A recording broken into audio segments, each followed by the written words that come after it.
ബഹുമാനപ്പെട്ട അച്ഛന്മാർ, ഇന്ന് ശരിക്കും പറഞ്ഞാൽ എന്നെ സംബന്ധിച്ച് വലിയ സങ്കടമുള്ള ഒരു ദിവസമാണ്. കാരണം സമുദായത്തിൻ്റെ വലിയ മെത്രാപ്പോലീത്തായിരിക്കുന്ന അഭിവന്യ സേവകർ തിരുമേനിയാണ് ഇന്ന് ആ സ്ഥാനത്തിരിക്കുന്നത്. വേറൊരാൾ ആ സ്ഥാനത്തിരുന്നാൽ ആ തിരുമേനി ഇവിടെ വന്നിട്ട് ഒരു ഞായറാഴ്ച കുർബാന ചൊല്ലാൻ സാധിക്കാതെ ഹോട്ടലിരിക്കുക എന്ന് പറയുന്നത് ശരിക്കും പറഞ്ഞാൽ വളരെ ദുഃഖമുള്ള, എനിക്കിന്ന് സത്യം പറഞ്ഞാൽ കുർബാനയെ സംബന്ധിച്ചപ്പോൾ അതിൽ ശ്രദ്ധിക്കാൻ പോലും സാധിച്ചില്ല.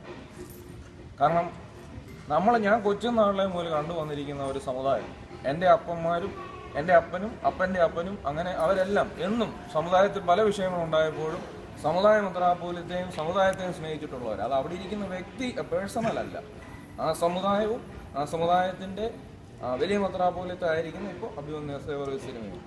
അത് നാളെ വേറൊരാൾ അവിടെ ഇരിക്കും. തിരുമേനി ഒന്നും അവിടെ ആയുഷ്കാലം ആ കസേരയിലിരിക്കുന്ന ആളല്ല. തിരുമേനിയുടെ കാലശേഷം വേറൊരാൾ വരും. അന്ന് നമ്മൾ ഈ സമുദായത്തെ അങ്ങനെ തന്നെയാണ് സ്നേഹിക്കുന്നത്, അല്ലാതെ ഒരു വ്യക്തി എന്നുള്ളതല്ല. അപ്പോൾ നമുക്കിപ്പോൾ ചെയ്യാൻ പറ്റുന്ന ഇന്നതൊരു വല്ലാത്തൊരു പ്രശ്നത്തിലേക്കാണ് നമ്മൾ വീണിരിക്കുന്നത്. ഇത് 4 ഭദ്രാസനങ്ങളായിട്ടോ അല്ലെങ്കിൽ 4 മേഖലകളായിട്ടൊന്നും വെട്ടിമുറിക്കേണ്ട കാര്യങ്ങളൊന്നുമില്ല. നമുക്കൊരു കോൺസ്റ്റിറ്റ്യൂഷൻ ഉണ്ട്.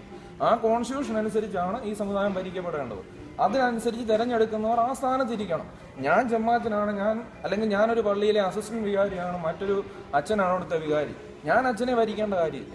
അച്ഛൻ പറയുന്നതനുസരിക്കുകയും അച്ഛനോട് ആലോചിച്ച് കാര്യങ്ങൾ ചെയ്യാണെന്നുള്ളതാണ് എൻ്റെ ജോലി എന്ന് പറയുന്നത്. അല്ലാതെ ഞാൻ അസിസ്റ്റന്റ് വികാരിയാണെന്ന് പറഞ്ഞാൽ എൻ്റെ തോന്നിയവാസം അവിടെ ചെയ്യുന്നത് അത് ശരിയാണെന്ന് ഞാൻ വിശ്വസിക്കുന്നില്ല. ഞാൻ അവിടുത്തെ വികാരിയോട് ചോദിച്ച് ആരെങ്കിലും എന്നോട് എന്തെങ്കിലും വിഷയം പറഞ്ഞാൽ ശരി, ഞാൻ അച്ഛനുമായിട്ട് ആലോചിച്ചിട്ട് അതിനെക്കുറിച്ച് നമുക്ക് തീരുമാനിക്കാമെന്ന് മാത്രമേ ഞാൻ പറയുള്ളൂ. അതിലൊന്നും നമ്മൾ ഒരു കുറവും കാണേണ്ട കാര്യമില്ല. ഞാനും അച്ഛനാണ്, മറ്റേ ആളും അച്ഛനാണ്. പക്ഷേ ഞാൻ അസിസ്റ്റന്റ് വികാരിയാണെങ്കിൽ ഞാൻ ആ സ്ഥാനത്തിരിക്കണം. അതാണ് അതിൻ്റെ ഒരു അച്ചടക്കം എന്ന് പറയുന്നത്. ഇതില്ലാതാകുമ്പോഴാണ് ഈ സഭ നശിക്കുന്നത്. ഞാനിപ്പോൾ ഒരുപാട് ഈ വന്ന കാലം മുതൽ ഒരുപാട് യൂത്തിനോട് സംസാരിക്കുന്നയാളാണ്.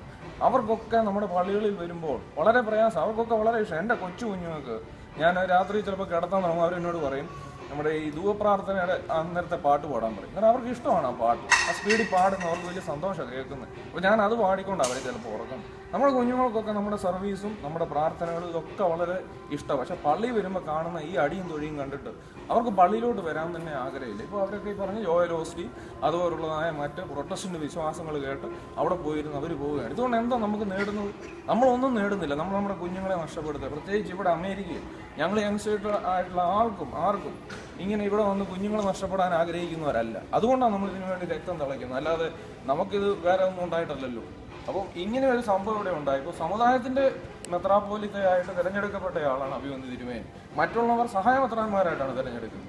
അവരെ ഭരണഘടന അമെൻഡ് ചെയ്ത് ആ ഒരു സ്ഥാനത്തേക്കോ അല്ലെങ്കിൽ അങ്ങനെ ആക്കുന്നിടം വരെ അവരങ്ങനെ നിന്നാൽ മതി. അല്ലാതെ എന്തിനാണ് നിൽക്കുന്നത്? അത് ഭരണഘടന അമെൻഡ് ചെയ്യട്ടെ. അമെൻഡ് ചെയ്യുമ്പോൾ അങ്ങനെ എന്തെങ്കിലും അസോസിയേഷൻ തീരുമാനിച്ചാൽ അന്നേരം അതിൻ്റെ കാര്യം, അല്ലാതെ അതിന് മുമ്പേ കിടന്ന് ചാടേണ്ട കാര്യമില്ല. അപ്പം നമ്മളിപ്പോൾ ചെയ്യേണ്ടത്, ഇപ്പം നമുക്കൊരു പ്രശ്നം വന്നു, അദ്ദേഹം പറഞ്ഞതുപോലെ നമ്മൾ എന്ത് ചെയ്യാൻ സാധിക്കും? നമുക്ക് ചുമ്മാ ഇങ്ങനെ ഇരുന്നിട്ട് കാര്യമില്ല. ഇങ്ങനെ ഇരുന്നിരുന്നാണ് നമ്മളിങ്ങനെ ആയത്. അതുകൊണ്ട് ഞാനൊരു തീരുമാനം എടുക്കുന്നത്, അതുപോലെ തന്നെ തിരുമേനി ഒരാൾക്ക് പട്ടം കൊടുക്കും. എനിക്ക് ആ ചമ്മാച്ചനെ വളരെ വ്യക്തമായി കഴിഞ്ഞ 5 വർഷമായിട്ട് ഞാൻ പട്ടമേൽക്കുന്നതിന് ഒരാഴ്ച മുമ്പ് പട്ടമേറ്റ വ്യക്തിയാണ്. അന്ന് മുതൽ എനിക്ക് ആ ചമ്മാച്ചനെ വളരെ വ്യക്തമായിട്ടറിയാം. ഇപ്പോൾ അച്ഛനാണ്. ഇത്രയും എനിക്കൊരു 2 തല ആരെങ്കിലും ഞാൻ ചിലപ്പോൾ 3 തിരിച്ചടിക്കും, അതാണ് എൻ്റെ സ്വഭാവം. പക്ഷെ അദ്ദേഹം എത്ര തല്ലും ഉണ്ടായാലും അവിടെ കൊണ്ടുകൊണ്ട് നിൽക്കുന്ന ഒരാൾ, ഇത്ര നല്ല ഒരു മനുഷ്യൻ, ആ മനുഷ്യനെ കുറിച്ച് എന്തെല്ലാം വൃത്തികളായി ഇപ്പോൾ ഇമെയിലിൽ കൂടെ എഴുതി വരുന്നു. അതൊക്കെ വളരെ സങ്കടമുള്ള കാര്യമാണ്. അതിനൊന്നും ആ അച്ഛൻ അതിനൊന്നും അർഹനല്ല. അപ്പോൾ നമ്മൾ അങ്ങനെ ഒരാളിനെ ഇത്ര തേജോവധം ചെയ്യുന്ന കണ്ടുകൊണ്ട് എങ്ങനെ ഇരിക്കാൻ സാധിക്കും? അതുകൊണ്ട് ഞാനും ഒരു തീരുമാനം എടുത്തിട്ടുണ്ട്. അത് ആര് വന്നാലും ഇല്ലെങ്കിലും പരിശുദ്ധ പാവ ഇവിടെ വരുമ്പോൾ അതെൻ്റെ ഭാഗത്തെ തെറ്റാണെങ്കിൽ പോലും ഞാൻ ആ പാവയുടെ മുമ്പിൽ ഇപ്പോൾ ഇവിടെ ഏതെങ്കിലും പള്ളികളിൽ വരുന്ന ദിവസം ഞാൻ എൻ്റെ വാ മൂടിക്കെട്ടിയ ഒരു പ്ലക്കാർഡ് എൻ്റെ കൈ കാണും, ഞാൻ അവിടെ കാണും. നിങ്ങൾക്ക് വരുന്നെങ്കിൽ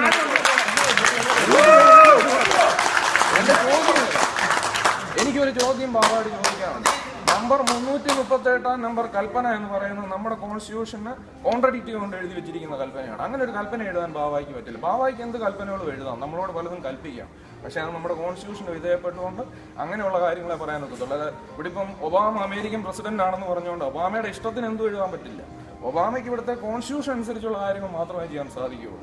അപ്പോൾ അങ്ങനെ ഒരു കൽപ്പന എഴുതിക്കൊണ്ട് വരട്ടെ, എന്നിട്ട് നമ്മൾ അനുസരിക്കാം. അല്ലാതെ 338 എന്ന് പറഞ്ഞ് സമുദായ മെത്രാപ്പോലീത്തായിക്ക് മറ്റുള്ള റീജിയനുകളിൽ ഇടപെടാൻ പാടില്ല എന്ന് പറയുന്ന ഒരു കൽപ്പന, അത് ഞാൻ ആദ്യം മുതൽ അംഗീകരിച്ചിട്ടില്ല, അത് ഞാൻ അംഗീകരിക്കുകയുമില്ല. ആ ഒരു കൽപ്പന തെറ്റായിട്ട് എഴുതിയ കൽപ്പനയാണ്. അത് ഇനിയും മുന്നോട്ട് കൊണ്ടുപോകാനാണോ ഈ ഭാവമായും ആഗ്രഹിക്കുന്നത്, അത് ഫിക്സ് ചെയ്യാനായിട്ടാണോ ആഗ്രഹം? ഇതാണ് എൻ്റെ പോസ്റ്റ്. അത് ഞാൻ ചോദിച്ചിരിക്കും. അത് ഞാൻ അവിടെ പോയി നിൽക്കുകയും ചെയ്യും. നിങ്ങൾക്ക് സൗകര്യം ഉണ്ടെങ്കിൽ എൻ്റെ കൂടെ വരാം.